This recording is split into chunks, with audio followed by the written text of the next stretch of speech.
করেছি। আমরা আপনাদেরকে বলতে চাই, এই আওয়ামী লীগ, এই সরকারি শাসনের যারা প্রেরণা ছিল, গুন্ডা বাহিনী ছিল, একটা দিনের জন্য আমাদেরকে শান্তিপ্রিয় ভাবে ঘুমাতে দিয়ে নাই। আমি আমার ভাষায় বলতে চাই, জামিন যেমন দিয়েছে অর্থের বিনিময়ে আপনাকে ওই জামিন আবার ওয়ারেন্টের মাধ্যমে বহাল করতে হবে। আপনি ওয়ারেন্ট দিয়ে ওনাকে আবার জেলা কারাগারে পাঠিয়ে বিচারের মাধ্যমে তাকে ফয়সালা দিতে হবে। আমরা যেভাবে অন্যায় অত্যাচার শিখেছি, জুলুমের অন্যায় অত্যাচার জুলুমের শিকার হয়েছি, আমরা এদেশে আওয়ামী লীগ আবার ঘুরে বেড়াবে এটা কখনো হতে পারে না, হতে আমরা দেব না। আমরা আওয়ামী লীগকে ধরার আগে প্রশাসন ধরে আপনাদেরকে দেখছে, আপনারা ওদের জেলে পুড়ে রাখেন, বাইরে আসার সুযোগ দেন না।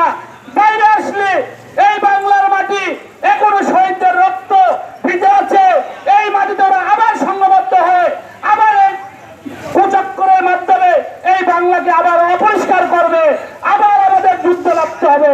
এই যুদ্ধ থেকে আমাদেরকে যাতে না রাখতে হয় আপনারা সেইভাবে পদক্ষেপ নেন।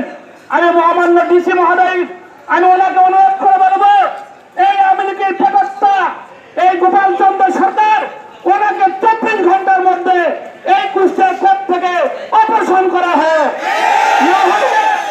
আমরা লাগাতার কর্মসূচি দিয়ে আমরা এই আওয়ামী লীগের প্রতিষ্ঠাকে কুষ্টিয়া থেকে বিতরণ করতে বাধ্য হব।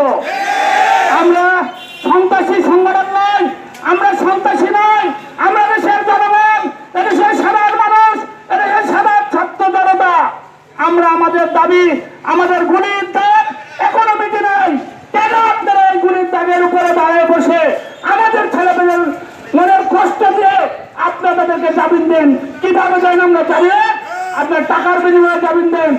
আর একটি কথা বলবো, কয়েকটি কুত্তা ছেড়েন ভোগ করে, এই কয়েকটি কুত্তা ঘোষার লোভে এই আওয়ামী লীগকে জামিন করার সহযোগিতা করছে।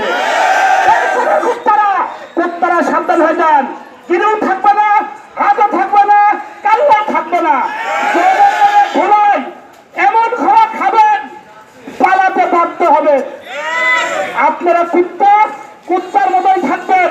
আওয়ামী লীগকে যদি কেউ প্রতিষ্ঠিত করার চেষ্টা করে সেই কুত্তার দাঁত ভাঙার জবাব দিতে হবে। ইনশাল্লাহ সবাইকে বলে আমি আবার সংক্ষিপ্ত